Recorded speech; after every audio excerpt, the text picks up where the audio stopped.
What's up, everyone? I haven't shaved in a couple days, so you're seeing some beard coming in here. I don't know if you can see it, but it's so gray it's hard to see, but you'll see it in a couple days. It'll be, it's going to be, it's gonna get there. Anyways, so got a little news to report from last night, which I know that Peter wrote to Spitfire Audio because I got a message from the guy that wrote to me, and let's see here. Let me find it. The guy Luke that wrote me. So I have a total update on Spitfire here. Let me find it here. This is Luke. Here we go. So I get this message this morning, and he says to me, this is a response to my email. He goes, "Hi Rick, thanks for your reply. Apologies for misunderstanding. You've actually been approved. Having seen that you had actually been approved for a discount in December, I'd be happy to reconsider your application. Reconsider it, right? I absolutely agree that YouTube is indeed a valid form of education for many, apparently not everyone. However, it is not an official educational establishment. This was the reason your application was declined. If you could, please reapply through our website, and I'll be able to process this for you." Okay? So then I didn't respond to that. I didn't respond. I just was busy actually doing stuff. But then I got I don't want to say who the person is, but I got an email from a person that is head of social and media, head of the marketing department, who said, "Rick, it's been brought to my attention that your educational discount case," she says who she is, and it's like, "it seems that our wire has been crossed in communication, and for that we apologize," which is very nice. "Typically, we offer our artist program on the gold tier that is 30% off, and we'll put you on that account immediately. That runs across all our products. And further, I'd like to thank your support. We'd like to give you a copy of our latest library, Hans Zimmer Strings, which will be released next week. Any more questions, please let me know. All the best." So, so that, there you go. Now, I haven't responded to her. I will respond to her. But I don't know, did anyone write to them other than Peter? If they did, I don't know how they found this out. I don't know if someone, I don't know if they saw the live stream or what, but somebody got the message. Maurizio, did you tweet them really? They saw the rant. Message received loud and clear. Oh boy. Rant stream. There you go. Discounts for students and all. We'll work on that. One thing at a time. In the meantime, though, I got an email. You told us to wait until you get a response. You waited. Exactly. Perfect. But I got an email last night about another, because I said, get with the times, no excuse. Exactly. So, I got an email. Let me see here. About another sound library that I'd never heard of.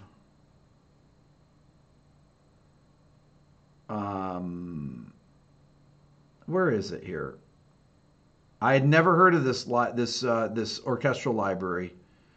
I was listening to it with Carol today, and we were really. Oh, here it is. Leon.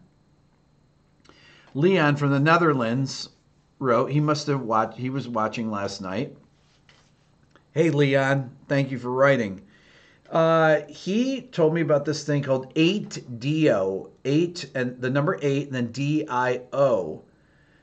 8do.com, and they had a great sounding orchestral library. I listened to a couple of them that I had never heard before, and pros use it, and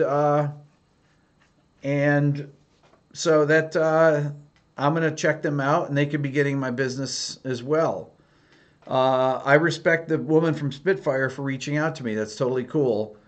And anyone else have 8DO? Anybody else know? Tom, so you know about that? You have most of the orchestra. Great. Cool. Beato Army. Come on, Ronnie, get with it. No, you don't go out and you don't go out and spam people or anything like that. Don't do anything like that, obviously. But there is obviously there's strength in numbers, and you have there's a voice here. And the point I was trying to make is the legitimacy of YouTube as a learning platform. I mean, Khan Academy was built on YouTube. There is Khan Academy is in existence for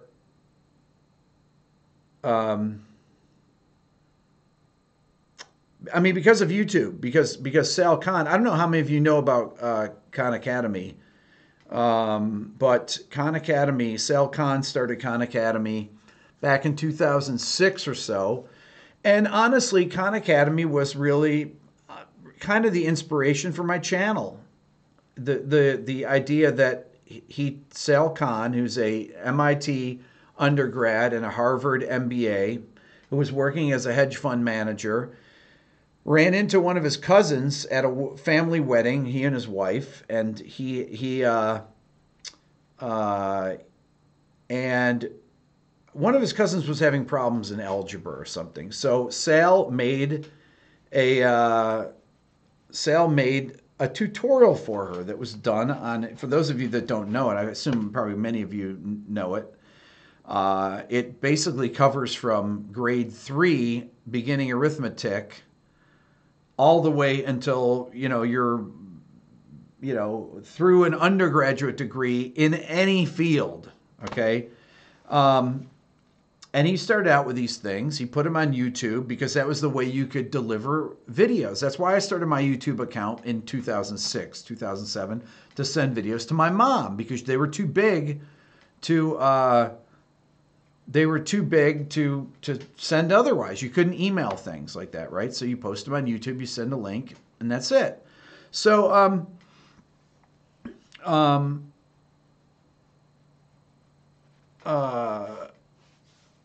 so it started to catch on, I would say, around 2007, 2008, and Sal quit his job. He used his savings. He created a nonprofit, and he started making videos, and his videos caught on. It was like this channel, and he started to get millions of views on there, and people started using them. And then one day, I believe it was in 2009, his wife calls him up. He was doing, I don't know what he was doing, teaching a class somewhere with kids. And she said, Bill Gates is talking about you right now on a live stream. And he said he pushed some kid out of the way to get to the computer. And he turned it on, and Bill Gates was talking about Khan Academy. So Khan Academy then, the next day, and Bill Gates said that he uses Khan Academy for his kids. And he thought it was a great, great thing. Now, Sal had never heard from him. And the next day, Bill's chief of staff called him and said that we'd love to talk to you about investing in your company, to being a sponsor. It's a nonprofit. And they flew down, they met with him the next week, and then he got the Bill and Melinda Gates Foundation. Then he got Google. I think Eric Schmidt at Google met with him, and Google was right in from the beginning. Not from the beginning, he did it for a couple of years until people caught on. But that was my idea for this, was a Khan Academy of Music, to cover every different thing: music theory, ear training, music notation, composition, improvisation, jazz, classical, rock, music production, all different types of performance, orchestration, reading scores, film scoring, everything. This is what everything music is. It's Khan Academy for Music, or that was my vision anyways. And I did get a haircut today, by the way. Yes, I did get a haircut.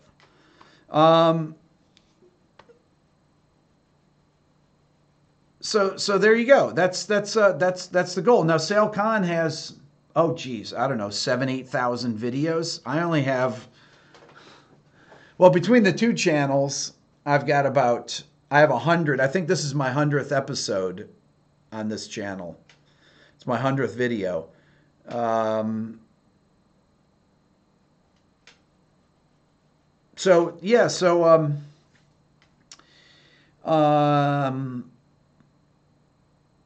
Between that and the other channels at about 440, so it's probably 540, 550, because I have some ones that I took down. I probably have done about 560, 570 videos here. I think I hit 290,000. Did someone say that? Which is incredible. My Boston video that I'm working on is not done yet. I'm about 6 minutes into it. And it's good. It's really good. It's tricky because the guitar part is the tune's up a half step in B flat, but I tuned my acoustic up a half step, which I need to remember to tune it down. Peter, what's up?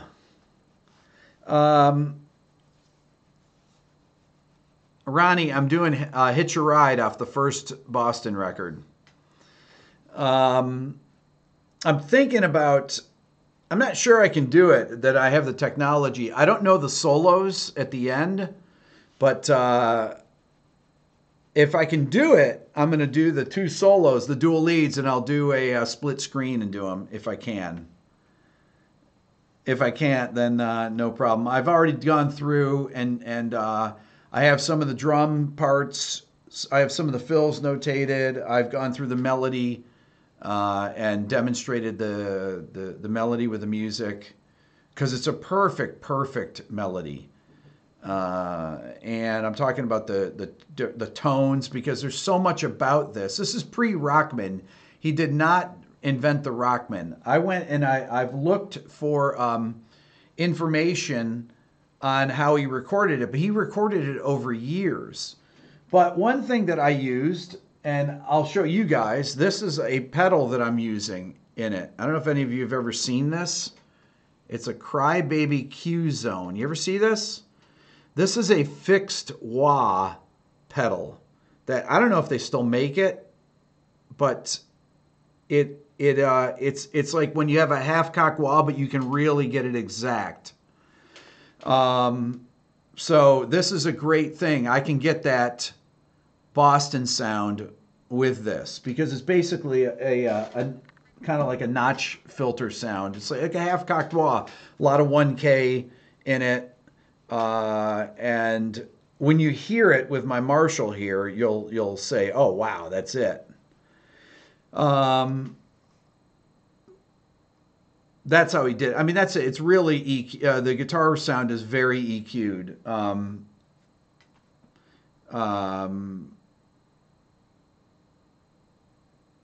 Yeah, so he used it. I think he used an MXR graphic EQ. That was pretty much the main EQ that was out there. He might have used one after the amp. I'm sure he did. He had an API console No, it doesn't react. It's not an auto wah. It's a fixed wah. It's still available. Okay, cool. It's a wah. It's a filter pedal. It's cool, but it's made by Crybaby. It's very, very cool. I've had it forever. It's a locked wah. That's the thing about wah pedals, is that when you use that half-cocked wah sound, it's hard. Yeah, and money for nothing is that same sound. That's what it is. It's a half-cocked wah sound. And a long time ago, I used to use a half-cocked wah, and we could never get it. If we wanted to punch in and we had done it, so you're there with your hand trying to get it right in the right position. Oh, just leave it right there. So then I found this pedal, and it's, oh, perfect. So then you can just get the settings every time, which is great. Have I ever played a Dumble? Yes, I have. I played John Mayer's, one of his Dumbles, one of his 20 Dumbles. Wait, I saw something in here I wanted to go back to. Status of STP, Interstate Love Song. I haven't done it yet, but I will do it. It might be one of my next guitars. I'm playing my new Dan Electro in the video, too. I'm playing my Les Paul as well. Yeah, to create the special effect in the organ solo, I read that. He slowed it down, one of the reels, with his finger. That's exactly what I said. He reached out. His basement was really small. Reach over. All you do is to put your finger on the reels, slow it down. That'll speed up the pitch on playback. You know, use it just like like they would do tape flanging or something like that, you know. Let's see here. Somebody said something about one of these sample libraries, the V8, VP8. Eric, are you still on here, Eric? It says, I'm a V8P member, have spent over 4,000 other libraries. I've sent them 10 emails with issues having to do with their libraries. They refuse to respond to anything. Eric, who is that you're talking about? VP8. Is that the Dio company, 8Dio, or is that Spitfire? Is that are you talking about 8Dio?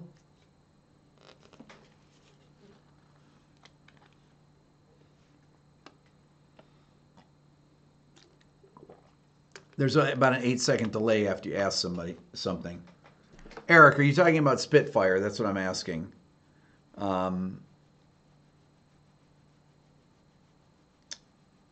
It's a special club for 8Dio. Okay. He said, don't do it about 8Dio. He said they were shady. Okay. Interesting. Okay. Good to know. Please send me an email, Eric. Please. I'm curious about it.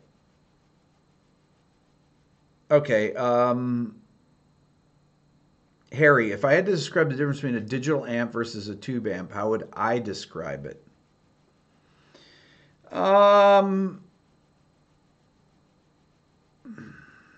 How would I describe it? Well, you know, it really depends on what it is. If it's a pod, it's one thing. If it's a Kemper, or if it's a Axe Effects, it's another thing. If it's one of the Universal Audio profiles of a Marshall Jubilee or a Friedman versus my Marshall Plexi that's right here, my hand-wired Plexi. You see that right there? That's a real amp right there. That is a beautiful thing there. Look at that thing. Man, love that. Anyways, can we get Tom Schultz on sounding off? I'm sure we can. So that's a reissue, a hand-wired, but it's been modded heavily.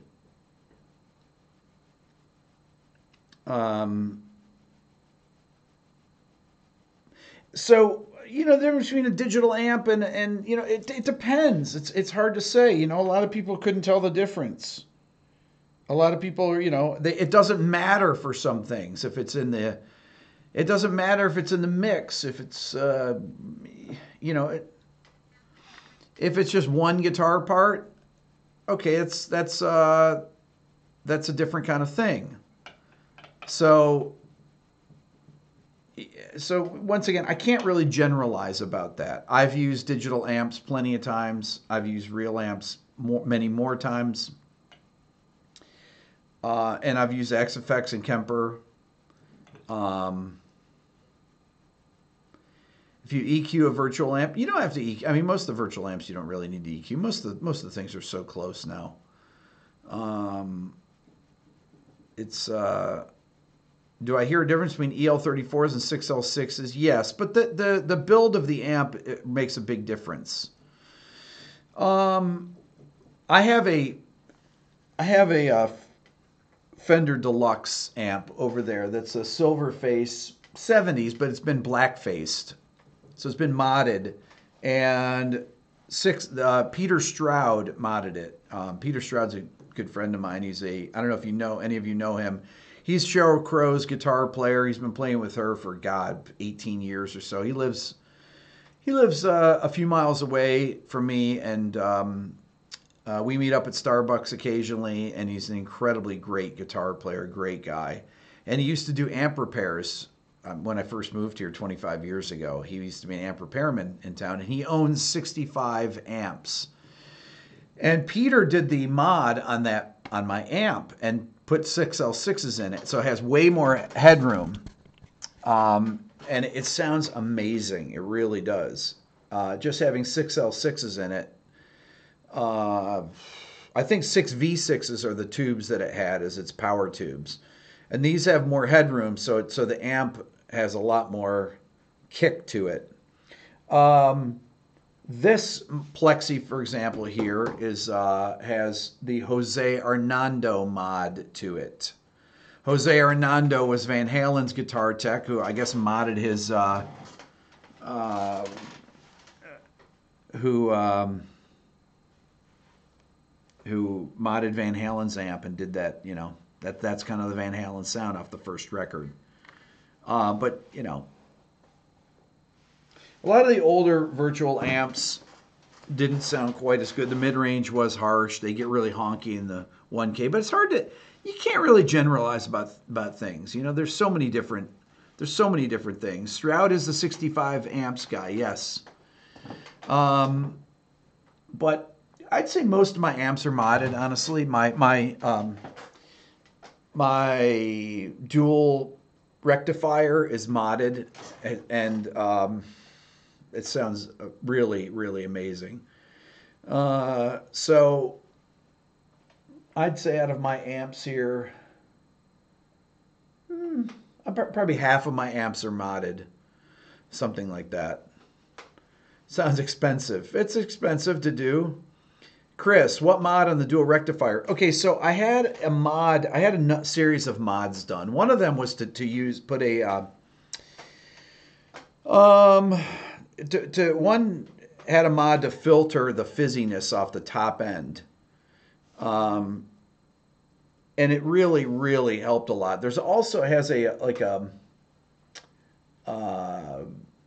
pull knob on it that somehow, I forget what it does. I had it modded so many years ago. It does something with the power section of the amp, but the amp has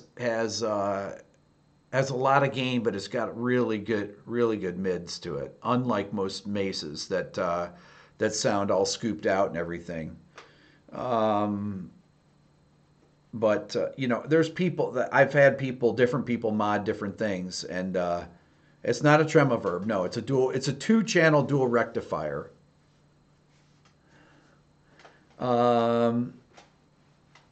Favorite speaker for Fender amps? It really depends. Really depends on the amps. What is my favorite amplifier? I'm not sure. I have a lot of them. My Princeton is a killer amp. I need to figure out something that I can use it in. I ever played any diesels? I've owned a Herbert, and I've owned a 4-channel one, whatever that one's called. I I've owned almost everything. SLO is better than a dual rectifier, Panhead. Is that what you're saying? Is that what that means? I like SLOs. SLO is a Soldano. Um, I got a funny story for you. Well, I don't know if any of you will think it's funny, but I was looking for a Soldano, and I remember telling one of my buddies at this music store in town that I'm looking for an SLO, a used one. I don't want to play. I don't want to pay full price for one. This is years ago, so I get a call one day, and the guy's like, "Hey, man, my name's William. So and so, I don't remember who it was, told me that you were looking for an SLO. I've got one that I'm selling. Give me a call." And he says, "William Duvall." And I said, "That sounds familiar. Who is that?" This is probably 2009, 2010. And it was the singer for Alice in Chains, the new singer, who's their singer currently. He's from Atlanta. And he called me, or I talked to him on the phone. I went down to see his amp and at his rehearsal space. And yeah, the dude from Alice in Chains. Super nice guy. They had just put out When Black Becomes Blue or something, which is a phenomenal sounding heavy rock record. Unbelievable. Really, really great record that Nick Raskulinecz produced. And William is a great singer. He and Jerry Cantrell harmonize beautifully together. And I went and checked out his SLO. He wanted Black Gives Way to Blue. Thank you, Tim. He wanted too much money for it, and I said, "Nah, it's not. That's too much for that amp," and so I didn't buy it. But one of the interesting things about the SLO, Michael Soldano, that makes those amps.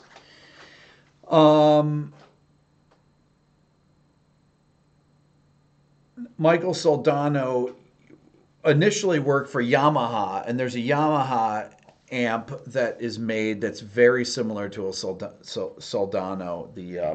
Trying to think of the name of it.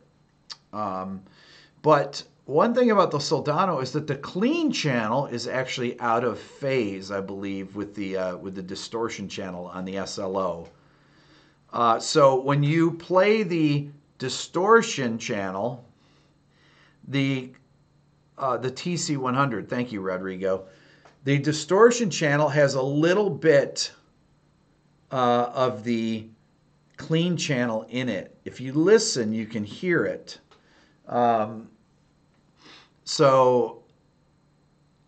Is he singing through it?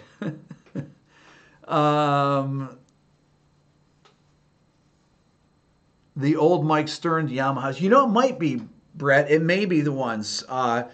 These were really great amplifiers, the ones that Soldano modded when he went there. He left Yamaha to start Soldano, but he was known for his amp mods before that as well.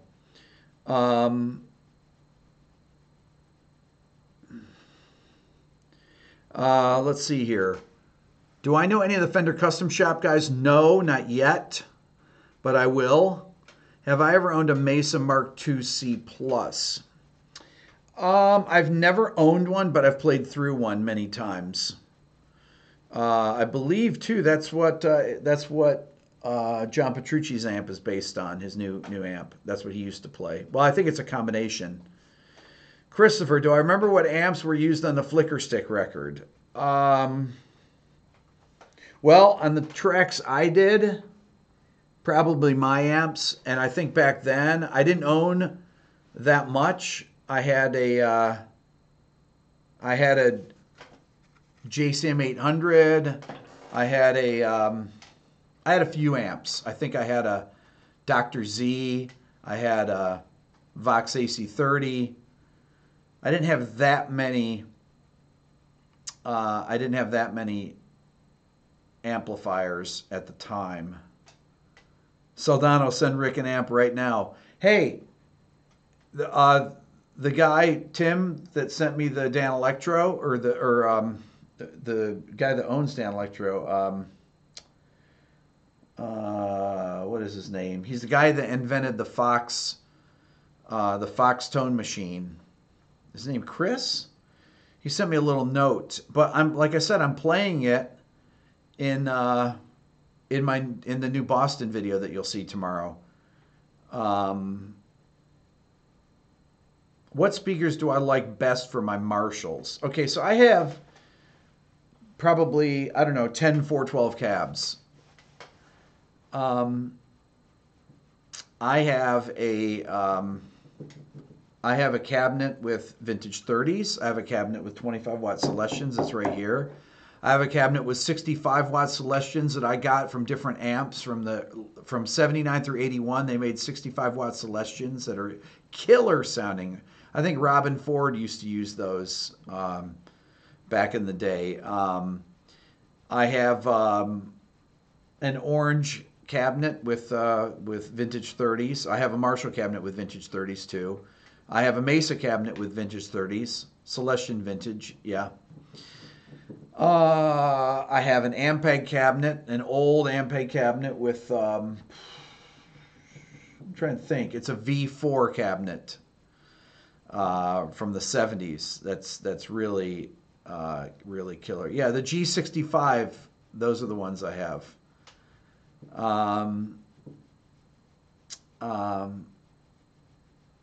American Devil, to be honest, you don't like the way real amps feel at high volumes.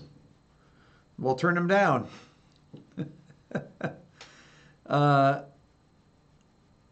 Could I host a snarky puppy? I already have. Mark Lettieri. Go back and look through my sounding offs. I interviewed Mark, guitar player, who's excellent and a super great guy. Must have missed that one. Man, you guys are asking me to do stuff I've already done. Was that you, Musician Place, that asked me that? I wrote to Michael League. Honestly, I don't know if he ever wrote me back. I don't remember. I need to write him again, though. Do I ever play through 410s, a Basement? Of course. Of course. I've got, I've owned a bunch of Basement amps. I've got different combo amps here. I've got a, AC30.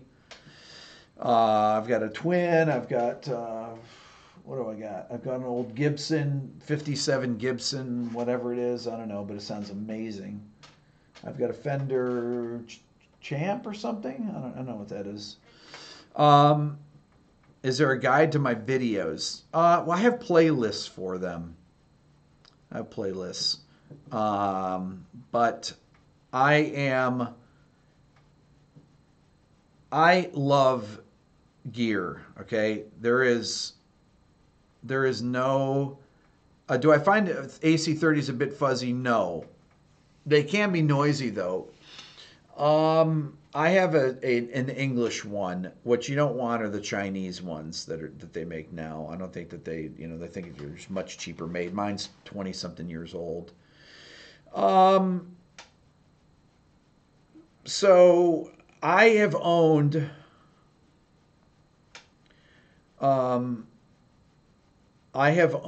probably at least 125 amplifiers. I've owned at least 10 to 15 JCM 800s alone. Single channels, double channels, vertical inputs, horizontal inputs. I've owned 50 watters. My main billionaire amp was a 1983 50 watt. I've owned I've said this before on your thing, orange OD 120s or OR 120s. I've owned probably 6 of those. Overdrive 120s, OD 120s that you might not know. I've owned probably about 8 of those. I've owned every other orange amp from the Retro 50 to the AC 50 or AD 50 to the AD 30 to the Thunderverb 200, you name it, Rockerverb 50, Rockerverb 100. I've owned every orange amp imaginable. I've had their 212 cabs. I own two 412 cabs. Um, but I had a graphic. No, they didn't die on me. I sold them. But I loved them. I don't believe no, no, no. None of them died on me. They were amazing. There were two amps that I should never have sold. Two of the orange amps I should never have sold. Which I will go back and rebuy again eventually once I get enough subscribers and once I get my merch up. Why so many? Ray asks. So I'll give you the honest truth. The honest truth is, and John, I will answer your question about mixed bus compressor. Re-ask it again. And I had a high watt endorsement. I've owned high watts. I'll talk about that in a second. The new orange amps are really well built. Why not so many? Chris says. The business was doing really well in I got them from eBay, Brett. A lot of them. The first orange ones I got from a local music store here. And then I got an endorsement. And the orange distributorship is in Atlanta, and it's about 20 minutes from here. I got to know the guys there, and they gave me an endorsement deal, and I would get amps from them all the time. Anytime they have a new amp, I have gear acquisition. I used to have it. I've broken the addiction of it. So when things were going great, 2004, 5, 2002 to 2006, I was just buying. I wasn't married. I had my studio and I was filling it with gear. And I would buy an amplifier every week. I just would. And all of a sudden, the music industry started to collapse, as you've heard me say. And by 2012, 2013, I started having to sell stuff. I couldn't have 50 amplifiers in here. So then it was my assistant Ken and I would say, I owned a Divided by 13, by the way, Richard, which was great. That was gone in this time period. Anything that we thought we could do without, my assistant Ken would say, you know what, we haven't played that in 6 months. Every time we've put it up, we end up not using it. Let's get rid of it. I'd get rid of it, and I would pay my mortgage, I would, do stuff like that. We just didn't have the work, or pay Ken, my assistant. So, some of the ones that I regret giving up are this orange, one of the 70s, 1972 OR120 that was killer. One of my favorite sounding amps. I remember one time that Kip Winger was here. I'm not name dropping. Kip has been one of my friends for, 15, 20 years or something. He and his wife were visiting here at the house, and he's like, what is that amp? And I said, come on, man, you never seen this orange? He goes, I've never seen that. And and I said, oh, check it out. It's killer. And I turned it on. I cranked it up. And he said, that sounds amazing. I said, I know. This is a really killer amp. And so, anyways, that was...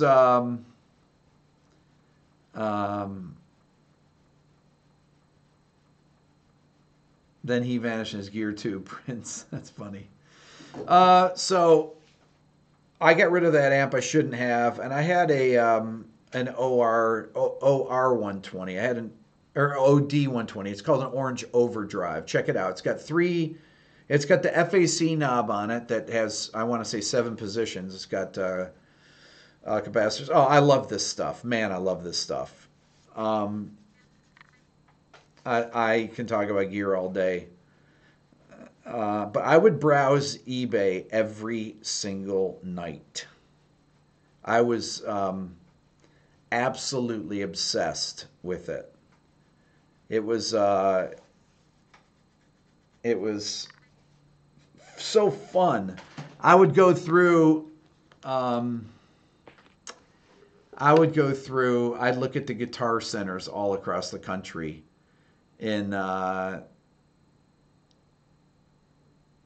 I'd look at them in the middle of the night to see what got entered in at night. I'd look at 3 o'clock in the morning. And you used to be able to get good deals on eBay because people didn't know what they were looking for back then in the early 2000s. You could really find good gear. Studio gear as well, Brett. Tons of studio gear. I bought a lot of my stuff. Chris, Music Go Round. Yeah, I bought a thing at Music Go Round. The one, they have a new one here. They moved locations. I bought a little bass cabinet there last week. But I do own wait, have I owned a Laney amp? Yes, I owned a Laney clip amp like they used in Black Sabbath. 2 of them. And it was smoking. It has a built-in fuzz. Oh, Tony Iommi. It's amazing. Brandon, we went. You find in general you can sell gear for what you purchased for? No, never. I would always sell things way underpriced because I always got the things super cheap. Any boogies? Yes. So I have my dual rectifier. I had a boogie endorsement. I probably still do. I don't know.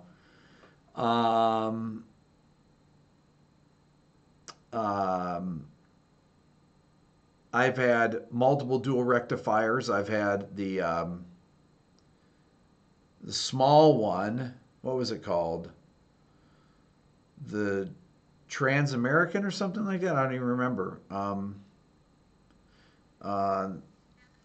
I've had and I had a high watt endorsement, and I had a custom 20, and I had a custom 40 or whatever it was, the one that has the 2 switches, and Joe Walsh actually bought that. I sold it to Guitar Center, traded it for something, and somebody told me that one of my buddies who worked there, who I traded it to, he goes, man, Joe Walsh came in right after you traded this and bought it. I said, what? I said, come on, Joe Walsh? He said, yes. He said he was in here right after you traded the thing. He bought it. He played through it. That high watt. He thought it sounded amazing. It was a great amp. They had terrible customer support though. It took me 2 name drop alert. I know. Sorry about that. Well, I didn't meet Joe Walsh. I'm not name dropping. I didn't even meet him. But he bought one of my amps I traded in. You know, somebody's got to buy it, right? Carvin amps I've owned. There's a Carvin amp that my buddy Dave had told me about that has the fuzzy thing on the top and it's got a graphic EQ on it. And it's a killer sounding high gain amp. I forget what it is now, but Carvin made it. Kind of like a JCM 800 with extra gain. But I own that.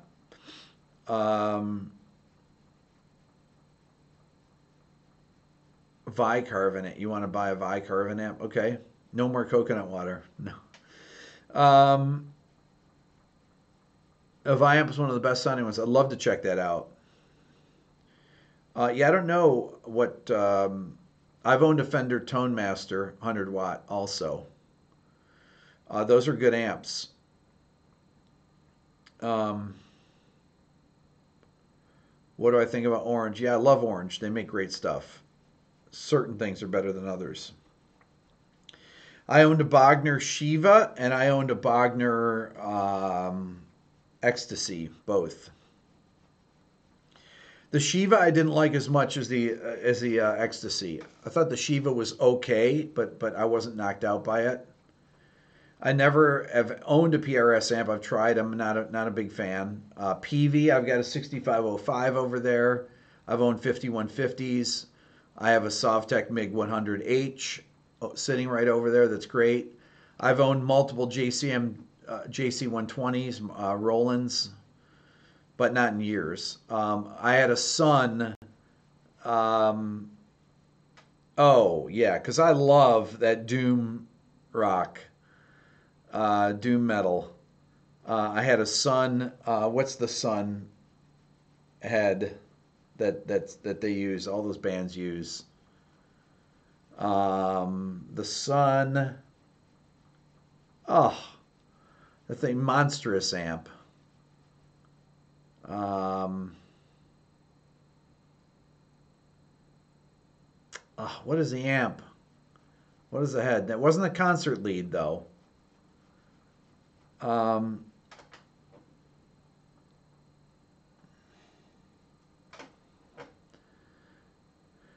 is the best place to make an amp? Wait a second. Here's a question here.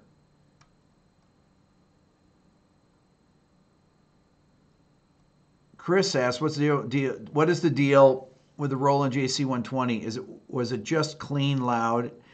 Yeah, I mean, it has a vibrato and a chorus channel on it too. When I owned one, I had two different cabinets and I used it in stereo. It sounded good like that. It's a pretty nondescript amp, to be honest with you, though.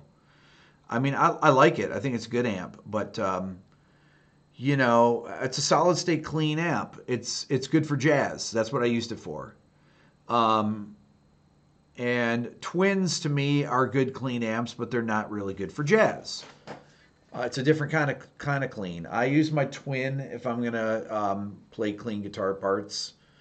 Model T, thank you, Nick.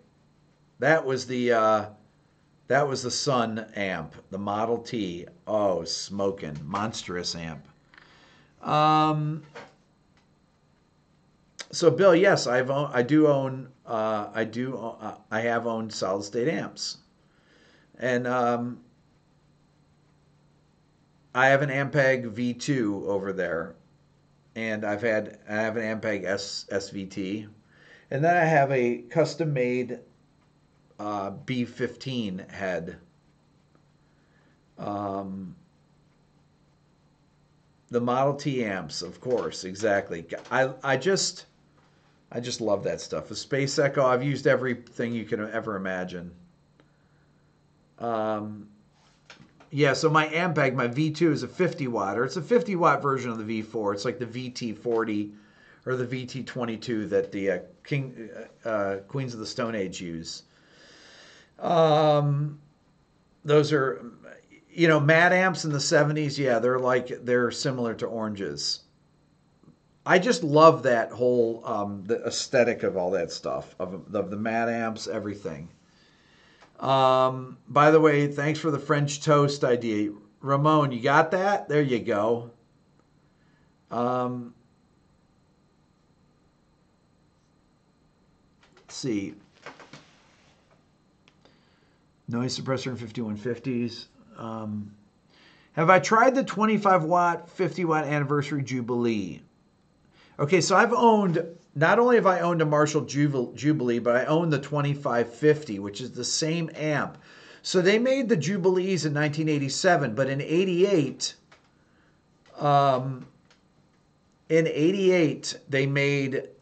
they changed the name of it, and they made a 2550 and a Marshall 2553.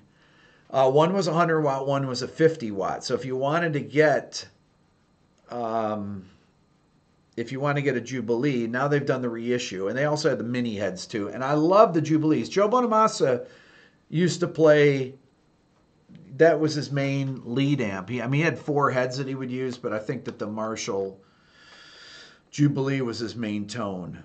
I've owned a Marshall Major as well. Those are monstrous amps. Anything you can think of, just about, is I've owned.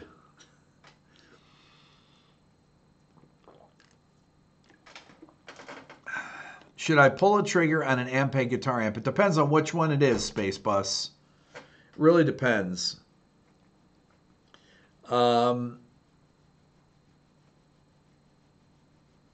And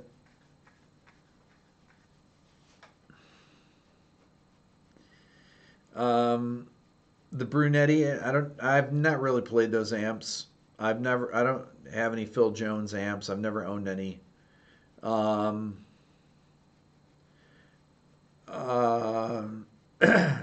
Andre, what's my take on the Dr. Z? I've recorded a lot of Dr. Z's. I've owned a Dr. Z. I'm trying to think of the one that I had, but I've recorded many of them, and they make really great amps. You know, it depends on what one. You know, a lot of it's personal preference. It depends on what guitar is matched with it. Um, Thomas, when you say everything music, you mean everything music. Is there anything I don't know? I don't know pi after 150 digits.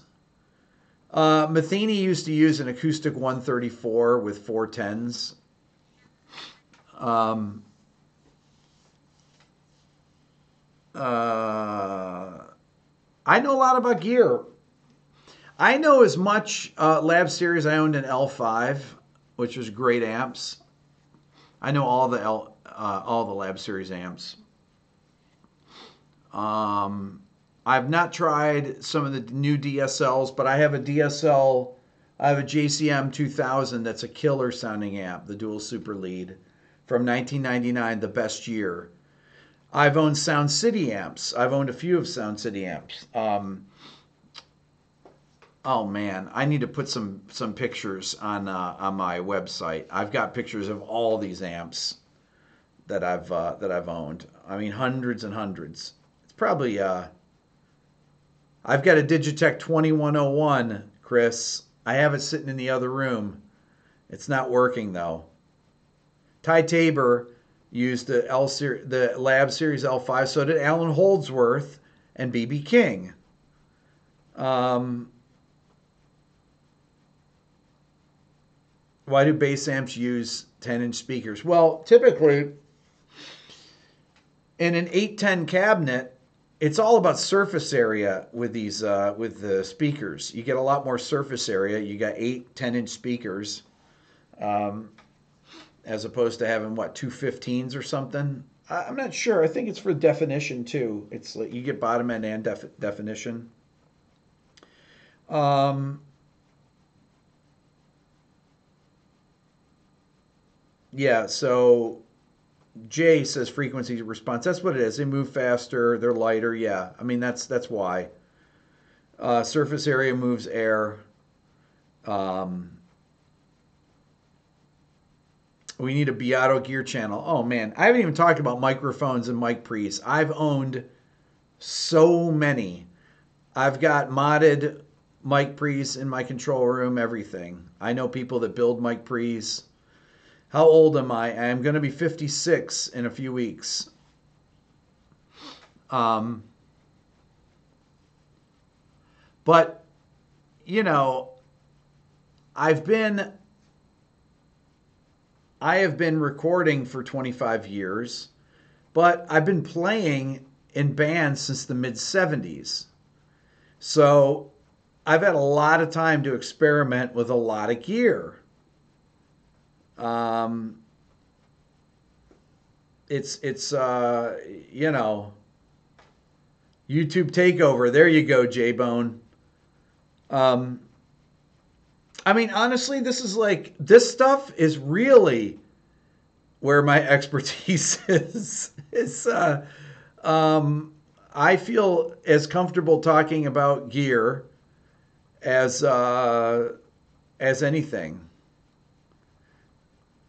Um,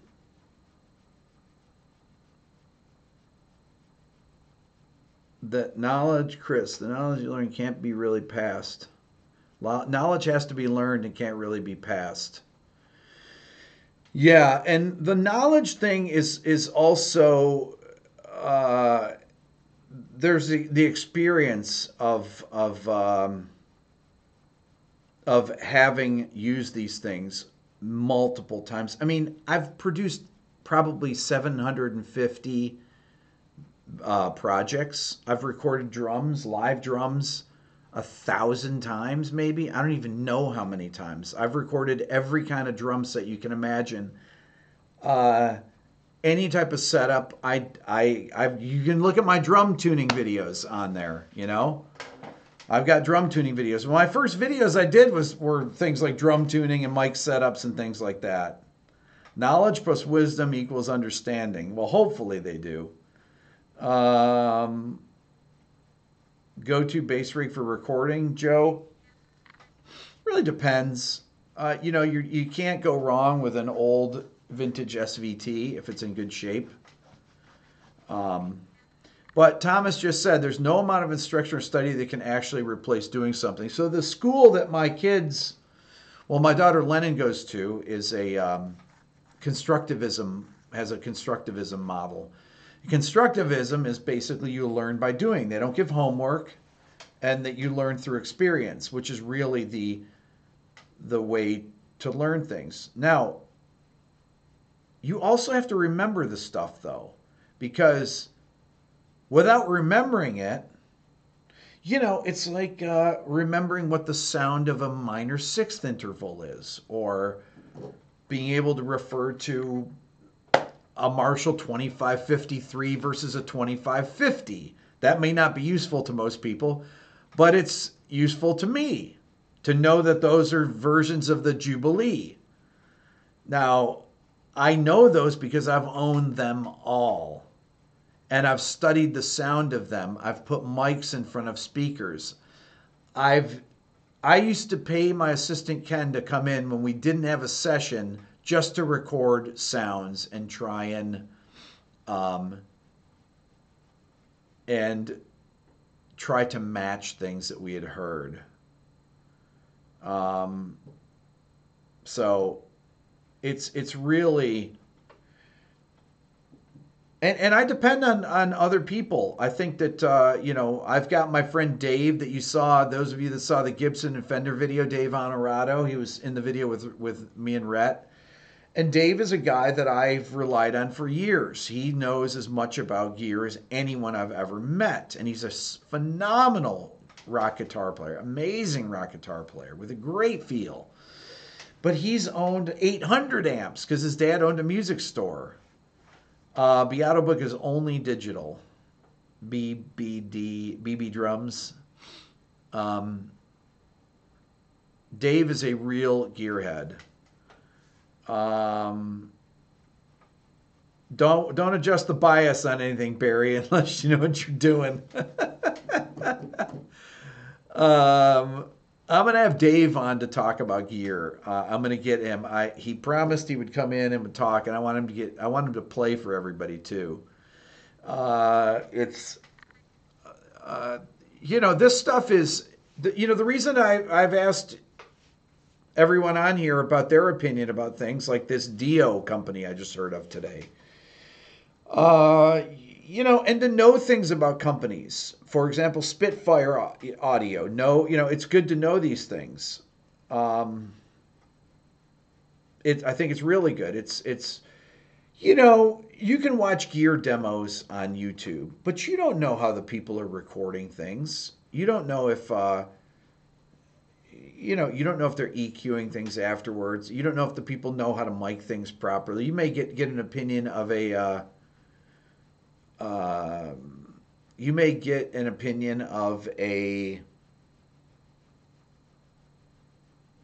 piece of gear from somebody that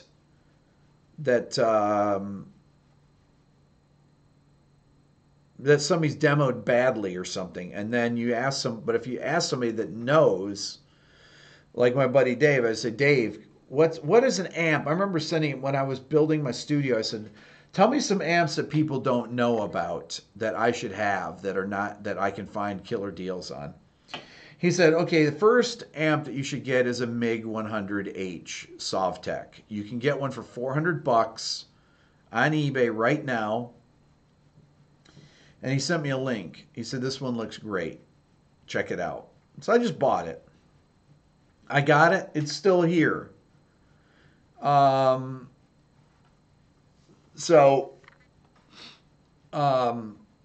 Maurizio, you're asking me if you get a discount on the Beato book? Yeah, RB277. Use that discount code. Go buy it right now. You got an hour. $10 off.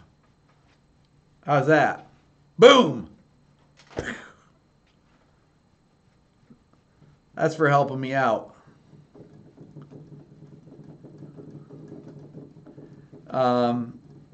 You can't try everything, Tom. I know, that's why you need to have friends that try everything. That's why you have to know people that you trust try things.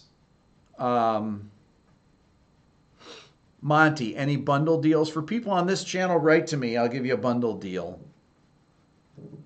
Write to me on my Gmail, rickbeato1@gmail. If you're interested in a bundle deal, I'll give you a bundle deal. You get the perks for being here. Maurizio, you promise? Just not yet? No problem. No problem. Crowdsourced tone, Chris. Right, exactly. How is exercise going for you? Tom, don't ask. People made fun of how fat I am in my last video. I'm going on I'm trying to do the what is it? Something 30 tomorrow. I'm going to start on. Anyways, I know they got on me for the Beato burgers. I've been eating too many Beato burgers. Depressing. It was bad lighting. The whole 30. That's what it is. Thanks, Chris. The whole 30. That's what I'm going on.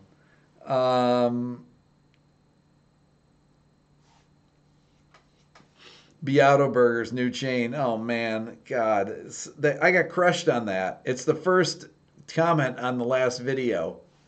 I went back and I looked. I know I look like a blimp. What are you gonna do? Dad bod. I know. I'll get in shape.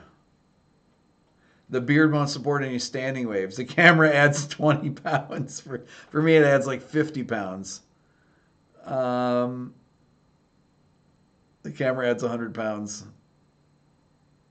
Black is slimming. I know, black is slimming, right? YouTube takes off 10.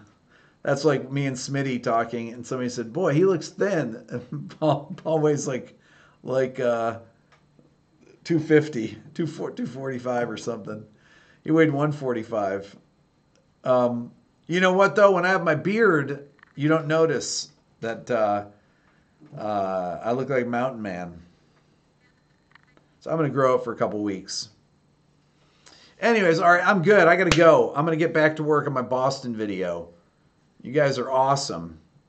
We didn't hit 200. We're at 199 right now.